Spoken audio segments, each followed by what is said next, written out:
አውቃለሁ። ደሞዜን ልክ ስትፈቺኝ 5000 ብር አካፍልሻለሁ። እየቀለድክብኝ ነው? ምን አስቀለደኝ ብለሽ? እንደውም ከዚህ ላይ የቤት አስቤዛ ሊቀነስለት ይችላል። እኔ ነኝ እንደዚህ እንደቀለድክ አትቀርም። ሚስት ነኝ፣ ድርሻ አለኝ። እሺ አሁንም ተረጋጊ እያልከኝ ነው? ሴትዮ ሁሉንም ነው እንደፈለግሽው። የሚቋቋሙበትን ነገር እንኳን እንደሌላቸው እየቀለድክ ነው? ይሄን ሁሉ አመት እኮ ችዬ የኖርኩት ለዚህ ነው። እንግዲህ ካልሆነ አልሆነም። እሱ ነቅቷል ማለት ነው። ፈዛዛ እንደሆነና ነቅቶ እንደማያውቅ እጅ አሳየዋለሁ። ይኸውልሽ የማይሆን የጅል ስራ እንዳትሰሪ። አሽቀንጥሬ ጥለዋለሁ። እስከ አባቱ ታያለህ። እሺ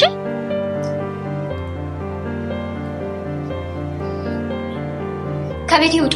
ቲና በስተመጨረሻ እንግዲህ እነ ካሌብንና አባትየውን ለማባረር አቅዳለች ማለት ነው። ቲና ፎርጅድ የቤት ካርታ ይዛ ቤተሰቡን ለማባረር እያሰበች ትገኛለች። ዳኒ በዚህ ጋር ደግሞ ጨንቆታል። ምክንያቱም እንግዲህ ለቲና ይህንን ነገር ሚስጥሩን አባትየው እንደነቃባትና ካሌብም ይህን ሁሉ ነገር እንደሚያውቅ ከነገራት ለሱ የሚሰጠውን ብር ይከሽፍበታል ወይም ደግሞ ኪሳራ ላይ ይወርቃል ማለት ነው። ስለዚህ አሁን ላይ ዳኒ የሚነግራት ነገር ቢኖር አንድና አንድ ነው። እሱ ምንድነው? እንድትታገስ ብቻ ነው እየነገራት ያለው። አሁን ላይ ቲና ቤቱ የራሷ መስሏት እንግዲህ ሻንጣውን ይዛ በመምጣት ከቤት ውጡ ብላለች ማለት ነው። እንግዲህ ዳኒ የቲና ቀን ወደ ቀን እንደዚህ መሆኗ ግራ ገብቶታል። የሚያውቀውንም ነገር ሚስጥርም አልነገራትም። በካሌብ አባት ቤት ቁጭ ብላ አሁን ከቤት ውጡ አለች። አሁን ዳኒ ቲናን የሚያረጋጋት ይመስለኛል ማለት ነው። ምክንያቱም በሰው ቤት እንደዚህ ስትልና ሌላ ሚስጥር ስለማታቅ እንደተበላች ስለማታቅ ዳኒ እንደፈረደበት እንግዲህ እንድትረጋጋ ይነግራታል። እኔ እንደምፈራው ከሆነ ይሄ ነገር አባትየው የቤት ካርታው ኦሪጂናሉ እሷ ጋር ሆኖ እንዳይሆን ነው ፈራው። ምክንያቱም አባትየው ከዛ ስቃይና ከሳ ችግር ከወጣ በኋላ ያንን ወረቀቱን ቲና ብልጥ ስለሆነች ከቀየረችው እንግዲህ የካሌብና አባትየው ውድቀት ይጀምራል ብዬ ነው ማስበው።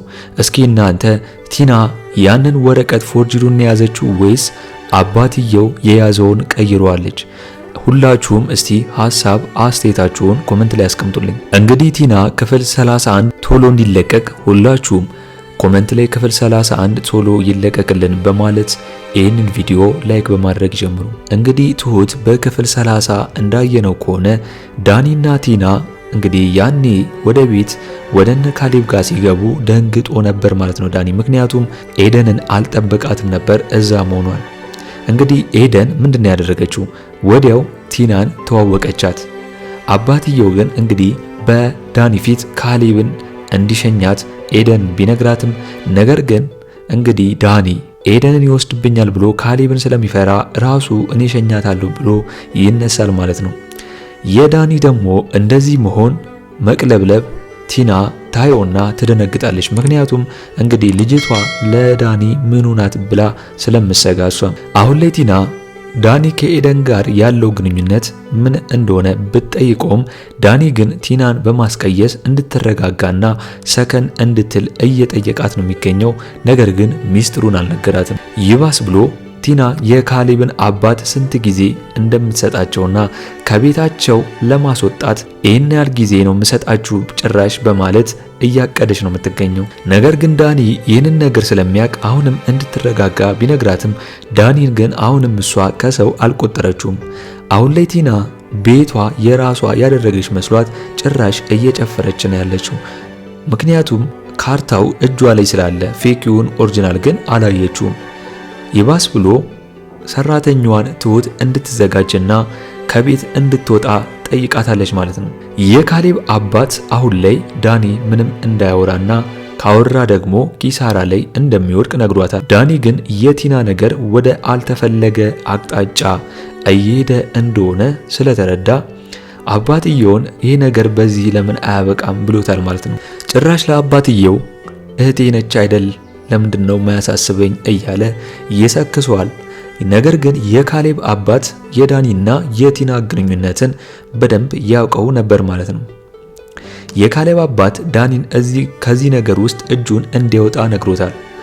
ነገር ግን ዳኒ አባትየው ትውስታው የተመለሰ ነው እያለ እያሰበን የሚገኘው። ምክንያቱም እንግዲህ የአባትየው እንደዚህ መሆን ቲና ላይ በባዶ እንደማይሆንና የተመለሰለት ትውስታው ስለመሰለው ዳኒም በዚህ በኩል ፈርቷል ማለት ነው።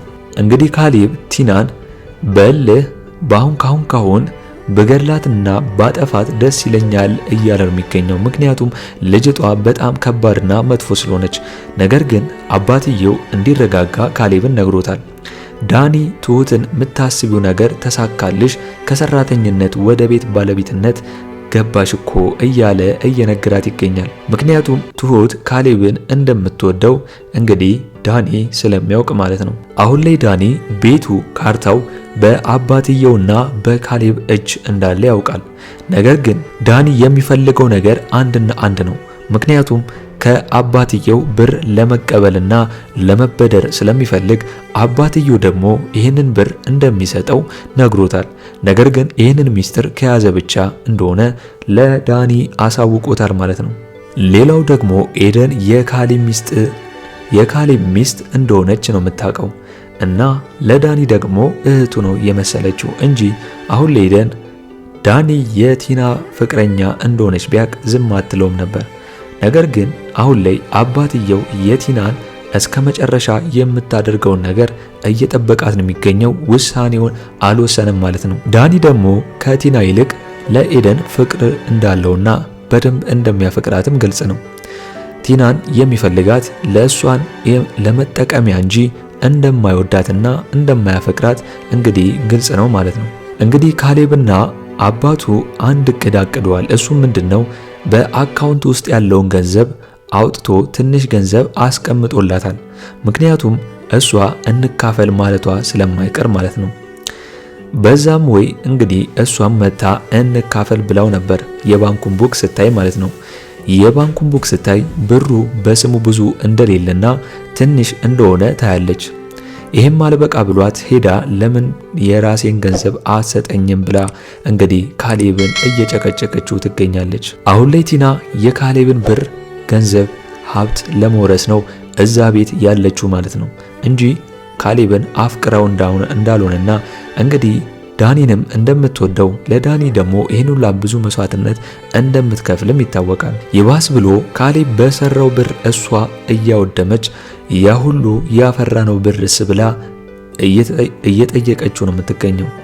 ካሌብ ግን ብሩ የራሱ እንደሆነና ለእሷ ደግሞ ደሞዟን እየሰጣት እንደነበር ይነግራታል ማለት ነው። አሁን ላይ ቲና ከካሌብ ምንም ያህል ብር እንደማትወርስና እንደማትወስድ አስጨንቋት እንግዲህ ለዳኒ የፈረደበት ሄዳ ትነግሯለች።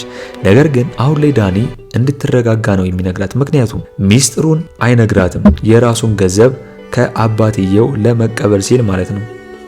አሁን ላይ ዳኒ አጣብቂኝ ውስጥ ገብቷል። ምክንያቱም እሱ አሁን የሚፈልገው ገንዘብና ገንዘብ ብቻ ነው ከአባትየው እንጂ እንግዲህ ቲና የምትገባበትና አሁን የሚያደርጋት ነገር ምንም እያስጨነቀው አይደለም። እንግዲህ አሁን ላይ የሚያስፈራው ነገር ቢኖር አባትየው ያንን ወረቀት ከዛ ከቁም ሳጥን ውስጥ አምጥቶ የቤት ካርታውን ማለት ነው ከዛ አውጥቶ እንግዲህ ሶፋው ስር አስቀምጦታል። ቀደም ብላ ቲና እዛ ቤት ገብታ ስለነበር ወረቀቱን ቀይራው እንግዲህ ኦሪጂናሉን እሷ ጋር አድርጋው እንዳይሆን ነው መፈራው።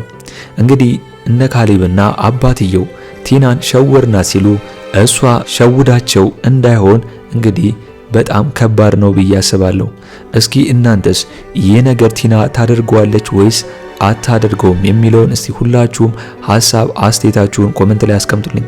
እንግዲህ ቲና ቤቱ የራሷ ነው። ቤቱን እንግዲህ በእጄ አስገብቻለሁ ወይም ደግሞ ከአባትየው ወስጃለሁ ብላ አረጋግጣለች። ለዛ ነው እንግዲህ እነ ካሌብንና አባትየውን ሰራተኛዋንም ትሁትን ለማስወጣት ከዚህ ቤት የፈለገችው።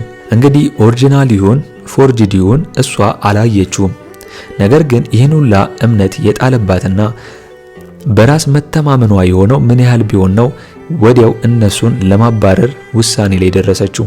ዳኒ ይህንን ነገር ቁጭ ብሎ ይመለከታል። በዚህ ጋር ደግሞ ዳኒ ሚስጥሩን ያውቃል። ምክንያቱም ካሌብና አባትየው ፎርጅዱን ለሷ እንደሰጡና ኦሪጂናሉ ራሳቸው ጋር እንደሆነ ያውቃል።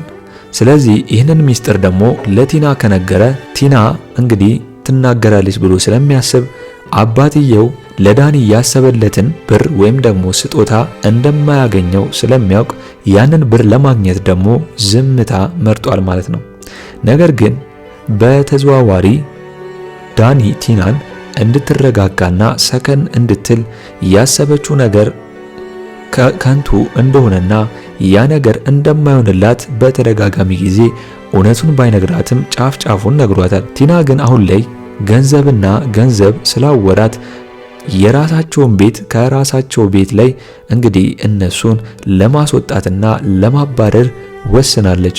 አሁን እንግዲህ የቲና ውርደት በቀጣይ ይሆናል ብዬ አስባለሁ። ምክንያቱም የቤቱን ካርታ ኦሪጂናሉን እኔ ጋር ነው ብላ እንግዲህ እነሱን ለማባረር ብትወስንም አባትየው ያ የቤት ካርታ ኦሪጂናሉ እሱ ጋር ከሆነ በሚቀጥለው ቲናን እንግዲህ ውርደቷን ትከናነብና ራሷ አባራለሁ ብላ ራሷ ትባረራለች ብዬ አስባለሁ ማለት ነው።